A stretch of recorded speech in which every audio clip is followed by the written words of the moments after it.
All right, so I'm going to just recite this Lightworker pledge.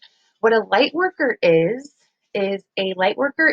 someone who they agreed at soul level to be here at this time of history during the age of light, or they're here to bring light to the world. They're light workers, and they're here to put where there's darkness, there needs to be some light in there. We're all just going around trying to, not trying, I don't want to say trying, because it's not something we're trying to do, it's something that we just are.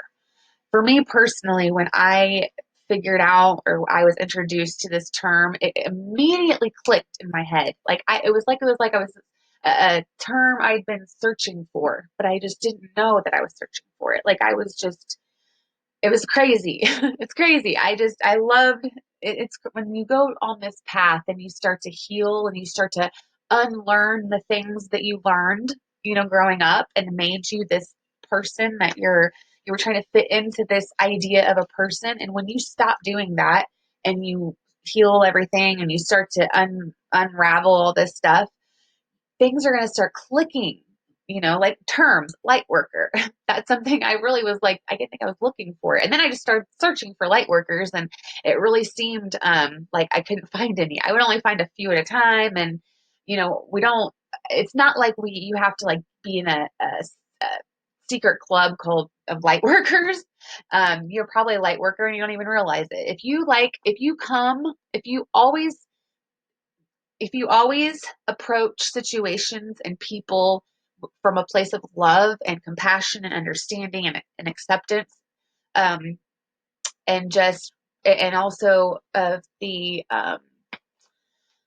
realization that, or the fact, you keep the fact that we're all human and the human experience is shared. We're all sharing this human experience that is not just one person feels it and someone else doesn't. So like I usually use the example of depression or anxiety or anger. When somebody is angry, that feeling of anger is shared. Everyone feels that. Okay, everybody is angry. Everybody gets the same feeling. Now, levels of anger, okay, that can change, but the overall feeling of emotions and and things are all relatively. They're all. It's a human experience because we're souls in human bodies, and this is what we have to learn how to deal with this stuff, right? So we weren't um, equipped to.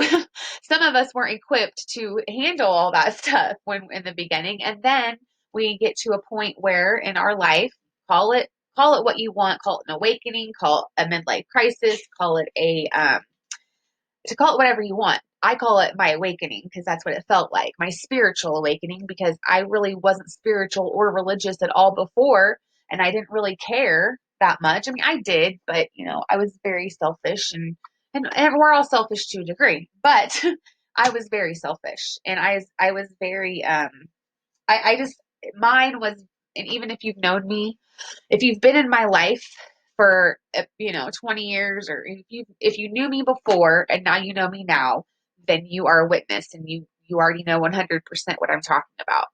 So it's but anyway, sorry. My whole thing with this is I want to read this light worker pledge to you. I got it from our Becca Campbell. I'm in one of her courses to help me really figure out, my purpose, which our purpose is a lot of different things, but she's helping me unravel a little bit more. And also, she's the one that really just put all the pieces together for me. And now I'm on to another level of someone helping me with the pieces, but Rebecca Campbell is a mentor, a spiritual teacher and a mentor. She is a amazing woman, amazing, amazing. And her knowledge about the ancient the ancient soul and the stories of, she's very knowledgeable, and she's very educational about the ancient those stories and stuff, like the lost cities of Atlantis and all that are really like they really existed. And also she really ties in how our ancestors, she helps us tune in to our past lives and where we came from and why we act certain ways sometimes and what I mean, it's very interesting. She's an intuitive. She's a healer. She's an intuitive healer. She's a amazing woman. So anyway, here's the Lightworker pledge. Okay. And I'm going to read it because I myself want to listen to it again sometimes. And if you can resonate with any of this, that's what I'm about to read to you, then please feel free to save this and listen to it anytime you want. Okay. Because it's something that helps me get into service, right? Because we don't just sometimes, especially when there's a lot of stuff going on in our life, like, I mean, a shit ton of stuff going on. We have to remember who we are and come back down a little bit from drama and our emotions and everything and step into a place of service. Because if we are online, okay, and we are, regardless if you have a business or if you're planning to or not, or whatever, you are on social media and the world is online now, right? Because of the COVID and everything. Like it is online. It's online now. Everything is going to be online and you bet you pretty much everyone's going to have businesses online. I mean, it's just going to be the norm, right? So this is something you can do to get into the service mode. All right. Here we go. And we're going to take a couple deep breaths because we want to be grounded as much as we can. And because this is beautiful. Okay. So just take a couple deep breaths. Okay. Here we go. I am devoted to lighting up the world with my unique presence. I choose to enter a sacred holy union with my spirit and soul, knowing that I am sacred and holy. I surrender to the call of my soul and vow to trust her whispers no matter how much sense they make. I am committed to filling up my well and nourishing my spirit so that I am giving from a place of replenishment. I am committed to being the light, not the electricity. I acknowledge that it is not my job to save or change another. I will not give unsolicited intuitive guidance, advice, or healing, and will always respect that not everyone else is on the same journey as me, nor should they be. I understand that in order to be of service to the world, I am committed to being of service to myself first. Okay? Please pay attention to that part.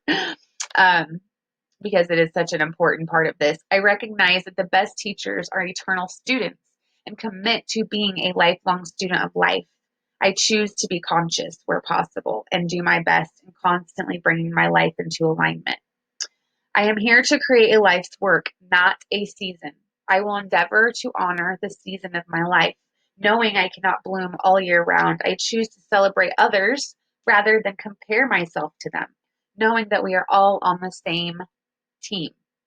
I welcome abundance and support from the universe and am willing to receive more good than I could possibly imagine.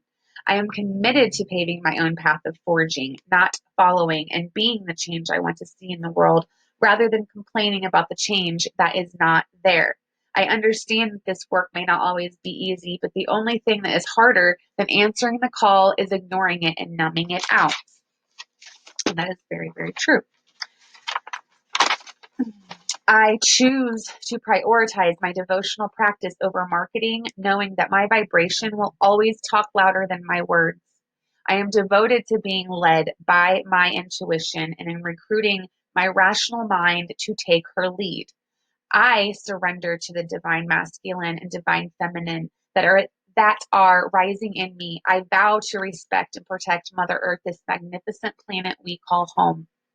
I vow to nurture and nourish the relationship I have with myself above all, knowing that the only way to heal the world around us is to first heal ourselves. I will follow the trail of things that light me up, knowing that my life can be deeply fulfilling and more amazing than I could possibly ever imagine. I am willing to be with the comfortable, knowing that when we are uncomfortable, we are growing. I am devoted to my soul's growth as well as nourishing my body. I recognize that while my soul may have a big mission, my body is my faithful companion who will make these things happen. Finally, I surrender and celebrate my humanness, understanding that this experience called life is one of the greatest adventures of all. In return for working my light in a way that only I can and listening to the callings of my soul, I understand that the universe will support me wholly in ways that are beyond my wildest dreams. And so it is, and so it is, and so it is. And then I signed right here on, it was what, 6/9, 2020. And that is it. That is it right there of being a light worker. Okay. That is it. I love this pledge. I come back to it all the time. I have highlighted and I've underlined, this is what it's about. This right here. Okay. All of what was just said. And it's just, it's so easy in this in our humanness to be, to forget to forget all of this of what I just read is that pledge, because it's we are very, very sensitive beings, and we are here for to do work, right? We are here to do work, and we're in this together. All of us are in this together. So just feel free to come back to this pledge and listen to it, or if you want a copy of the actual pledge, I'll type some more up, or I'll try to get that available to you, because that's what a light worker is, and that's what it's all about. So if you have any questions or any stories or anything to share, please let me know. And so you have a great day. All right. Thank you.